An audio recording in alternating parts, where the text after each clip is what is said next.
Hello students, welcome to my channel that is the making of nationalism in Europe। इसमें हम बच्चों पढ़ेंगे कि 18th सेंचुरी में यूरोप जो है वो कैसा था। इन मिड 18th सेंचुरी में सोचो बच्चों, आपके पास एक 1750 के आसपास का यूरोप का मैप है। अगर आप उस पर नज़र डालोगे तो आपको आज जैसा नेशन स्टेट्स जैसे कि इंडिया, जर्मनी, इटली ये सब नहीं मिलेंगे। उस टाइम पर यूरोप जो था वो काफ़ी बिखरा हुआ था और लोग अपने को एक ही नेशन का हिस्सा मानते ही नहीं थे। यूरोप के देश एक थे ही नहीं। आज जो देश जर्मनी, इटली, स्विट्जरलैंड कहलाते हैं, उस टाइम पर ये छोटे छोटे हिस्सों में बटे हुए थे, लाइक किंगडम्स, डचीज, कैंटन्स। किंगडम्स मतलब राज्य, डचीज मतलब रजवाड़े, कैंटन्स मतलब छोटी छोटी राज्य जैसी जगहें। इनके रूलर्स अपने एरियाज में ना अपने ही रूल चलाया करते थे, किसी एक सेंट्रल गवर्नमेंट के अंडर ये आते ही नहीं थे। फिर क्या हुआ बच्चों कि यूरोप के ईस्टर्न और सेंट्रल पार्ट्स में ऑटोक्रेटिक मोनार्क्स होते थे जो रूल करा करते थे। ऑटोक्रेटिक मोनार्क्स वो होते हैं जो तानाशाह राजा होते हैं। इन किंगडम्स में काफ़ी तरह के लोग रहा करते थे जो अलग अलग लैंग्वेज बोला करते थे, अलग अलग कल्चर के होते थे, एथनिसिटी के लोग होते थे, एकदम मिक्स्ड पॉपुलेशन हुआ करती थी। ये जो लोग थे वो अपने आप को एक ही ग्रुप का पार्ट नहीं मानते थे, ना ही उनकी एक जैसी सोच थी, ना ही उनका कॉमन कल्चर था। हर ग्रुप का अपना कल्चर, लैंग्वेज और हिस्ट्री थी।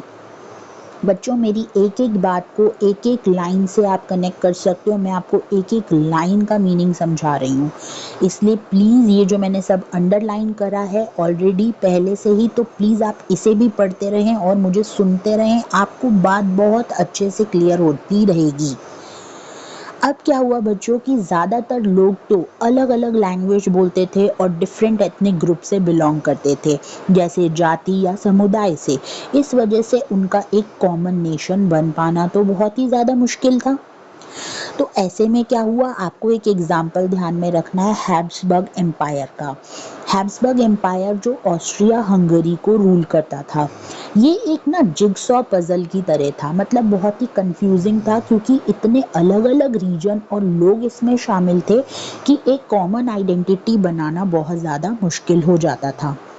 फिर हैब्सबर्ग एम्पायर में एल्पाइन रीजन्स, जैसे एल्पाइन रीजन्स होते हैं बच्चों जो पहाड़ी इलाके होते हैं, टायरोल, ऑस्ट्रिया, सुडेटेनलैंड, ये भी थे। बोहेमिया नाम का रीजन भी था जहाँ की रिच क्लास जो थी, जो एरिस्टोक्रेसी होती है, मोस्टली वो कौन सी भाषा बोला करती थी, जर्मन बोला करती थी। अब आपको बताया जाएगा कि किस तरीके से अलग अलग लैंग्वेजेस बोले जाते थे एक ही जगह पर। इस एम्पायर में कुछ ऐसे रीजन भी थे जहाँ लोग इटालियन बोलते थे, जैसे कि लोम्बार्डी और वेनेतिया। हंगरी में आधे लोग मैग्यार लैंग्वेज बोलते थे, हंगरी की ये असली भाषा है, और बाकी आधे लोग जो है अलग अलग डायलेक्ट्स, लोकल भाषाओं में बातें करा करते थे। गैलिसिया नाम के रीजन में जो अमीर लोग होते थे, एरिस्टोक्रेट्स थे, वो पॉलिश लैंग्वेज बोलते थे। इस एम्पायर में और भी कई लोग रहते थे। बोहेमियंस और स्लोवैक्स नॉर्थ साइड में रहते थे, स्लोवेनस कार्नियोला रीजन में रहते थे, क्रोट्स साउथ में रहते थे, और रोमन्स जो हैं वो ईस्ट में ट्रांसलिवेनिया रीजन में रहा करते थे। इन सब का अपना अलग अलग कल्चर था, अलग अलग लैंग्वेज थी, अलग अलग पहचान थी। इतने कल्चरल, लैंग्वेज और रीजनल डिफरेंसेस की वजह से बच्चों लोगों में यूनिटी का फील ही डेवलप नहीं होता था। सब अपने ग्रुप को अलग अलग समझते थे। बस एक ही चीज़ थी जो इन सब चीज़ों को, इन सब लोगों को थोड़ा बहुत जोड़े रखती थी, वो था उनका लॉयल्टी या फिर वफादारी। किसके प्रति? एम्परर के प्रति। एम्परर सबका किंग था, इसलिए उसी को वो बहुत ज़्यादा मानते थे।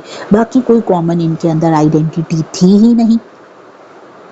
तो अब सवाल ये उठता है कि इतने अलग अलग लोग हैं, इतने अलग अलग कल्चर के हैं, लैंग्वेज अलग हैं, इतना सब कुछ अलग होने के बाद भी कैसे नेशन का आइडिया बना, कैसे लोग एक नेशन स्टेट का हिस्सा बनने लग गए। तो ये हम इस टॉपिक में पढ़ेंगे, the aristocracy and the new middle class. देखो बच्चों, उस टाइम पर सबसे जो पावरफुल और रूलिंग क्लास थी ना, वो लैंडेड एरिस्टोक्रेसी थी। ये कौन लोग थे? ये वो लोग थे जिनके पास बहुत सारी ज़मीनें थी और ये लोग सोसाइटी में टॉप पर हुआ करते थे। मतलब राजाओं के बहुत ज़्यादा नज़दीक हुआ करते थे और पॉलिटिक्स में भी यही सबसे ज़्यादा पावरफुल होते थे। चाहे तो ये एरिस्टोक्रेट्स किसी भी रीजन में रहते हों, लेकिन उनका जो लाइफस्टाइल था, जीने का तरीका था, वो ऑलमोस्ट सेम था। ये लोग हाई सोसाइटी के लोग होते थे, इनका सिमिलर ड्रेसिंग सेंस होता था, फूड भी सेम होता था, कल्चर सब कुछ ये लोग फॉलो करा करते थे।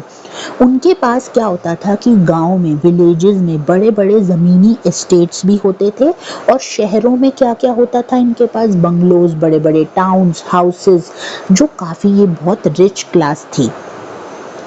अब ये लोग ना किसी भी हाई क्लास फंक्शन में जाते थे या फिर कोई भी पॉलिटिकल कम्युनिकेशन करते थे, कोई भी बातचीत करते थे राजनीतिक, तो फ्रेंच बोला करते थे। फ्रेंच तब तक एक प्रेस्टिजियस लैंग्वेज जो है वो माना जाता था। ये अमीर लोग अपने स्टेटस को बनाए रखने के लिए बच्चों, अपने ही बच्चों की शादी रिच फैमिलीज में करवाते थे, इंटरनेशनल लेवल पे भी कराया करते थे। और ये जो पावरफुल लोग थे ना, वो इनकी मात्रा बहुत कम थी, मतलब नंबर में बहुत कम थे ये। ज़्यादातर पॉपुलेशन तो कौन सी थी यूरोप में, मिडिल क्लास और पुअर पीजेंट्स की थी। यूरोप के मैक्सिमम लोग जो थे वो किसान थे, या तो अपनी ज़मीन पर काम करा करते थे और अपनी ही ज़मीन पर काम अपने लिए ना करके दूसरों के लिए करा करते थे। फिर to the west the bulk of the land was farm by tenants. Western Europe में ज़मीन जो थी ना बच्चों, वो मोस्टली छोटे ज़मींदार या किराएदार के पास थी। किराएदार यानी टेनेंट्स, जो इन्होंने लिखा है। लेकिन ईस्टर्न एंड सेंट्रल यूरोप में ज़मीन जो थी वो बहुत बड़े एस्टेट ओनर्स के पास थी, जहाँ पे सर्फ्स काम करते थे। सर्फ्स होते हैं बच्चों गुलाम जैसी जो मजदूर होते हैं, मतलब जिसने जो कह दिया वो करा, पैसा मिले ना मिले इसमें कोई गारंटी नहीं है। तो ये इस तरीके से, मतलब जो है, आप देख सकते हैं कि धीरे धीरे धीरे करके नेशन स्टेट बनाने की थोड़ी सी भावना जो है डेवलप होने लगेगी, क्योंकि अत्याचार बहुत ज़्यादा हो रहा है, क्योंकि सब कुछ जो एरिस्टोक्रेट्स हैं उन्हीं को ही सारी पावर दी गई है, उन्हीं के पास ही सारे राइट्स हैं। तो अब हम ये सब इम्पॉर्टेंट डेट्स देख लेते हैं बच्चों, ये ज़रा इम्पॉर्टेंट है। 1797 में क्या हुआ था, नेपोलियन इन्वेड्स इटली, यानी नेपोलियनिक वार शुरू हुए। नेपोलियन ने नए आइडिया स्प्रेड किए, लाइक लिबर्टी, इक्वालिटी और नेशनलिज्म। 1814 से 1815 में नेपोलियन की हार के बाद जो है वीना पीस सेटलमेंट हुआ, यानी रूलर्स ने पुरानी मोनार्की को वापस लाने की कोशिश करी। 1821 में ग्रीक इंडिपेंडेंस की फाइट स्टार्ट हो गई।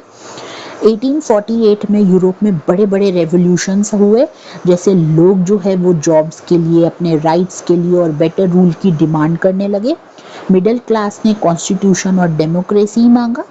इटालियंस, जर्मन्स, पोल्स, मैग्रियार्स, शेड्स, सब ने अपना नेशन चाहा। 1859 और 1870 तक क्या हुआ कि इटली यूनिफाई हुआ, यानी कि इटली एक सिंगल कंट्री बन गया। और 1866 से 1871 जर्मनी यूनिफाई हो गया, जर्मनी भी एक नेशन स्टेट बन गया। और 1905 में बच्चों स्लैब नेशनलिज्म, यानी स्लैविक लोगों का नेशनलिज्म बना। हैब्सबर्ग एंड ओटोमन एम्पायर में स्ट्रॉन्ग होने बहुत ज़्यादा ये लगे। तो आई होप आपको ये बहुत अच्छे से क्लियर हो गया होगा। इस वीडियो का बेस्ट पार्ट मुझे ज़रूर नीचे कमेंट सेक्शन में लिखकर बताइएगा। मेरे चैनल के साथ हमेशा बने रहिएगा। इसे जल्दी से जल्दी सब्सक्राइब कर दें, वीडियो को ज़्यादा से ज़्यादा लाइक करें, शेयर करें, कमेंट्स करें और बेल आइकन को प्रेस करें, जिससे नेक्स्ट पार्ट डलते ही आपके पास पूरा का पूरा ये नोटिफिकेशन आ जाए। बच्चों, ये इस तरीके से ही हम सीरीज़ चलाएंगे काफ़ी सारी, जो आपको बहुत हेल्प करेगी आपके बोर्ड एग्ज़ाम्स में। हम लोगों को कई बार क्या होता है कि सामने जब भी कोई वीडियो में पीडीएफ चल रहा होता है तो हम लोगों को चीज़ें थोड़ी बोरिंग लगने लगती हैं। हमें लगता है कि यार ये क्या पीडीएफ से पढ़ रहे हैं हम, लेकिन नहीं, पीडीएफ इसलिए पढ़ाया जा रहा है क्योंकि जब हम एनसीईआरटी की एक एक लाइन को बहुत अच्छे से समझेंगे, तभी तो हम कहीं से भी कोई भी क्वेश्चन आएगा तो उसे सॉल्व कर पाएंगे। आपके पास अब, अगर आपने मेरी इस वीडियो को बहुत ध्यान से सुना है और एक एक लाइन जो मैंने अंडरलाइन करी है उस पर ध्यान दिया है और उससे कनेक्शन बनाया है, तो गारंटी है कि अगर आपके पास अब मैं आपसे कोई भी क्वेश्चन पुटअप करूं तो आप उसको आंसर कर देंगे। So thank you very much. इसी तरीके से हमारे साथ जुड़े रहिएगा।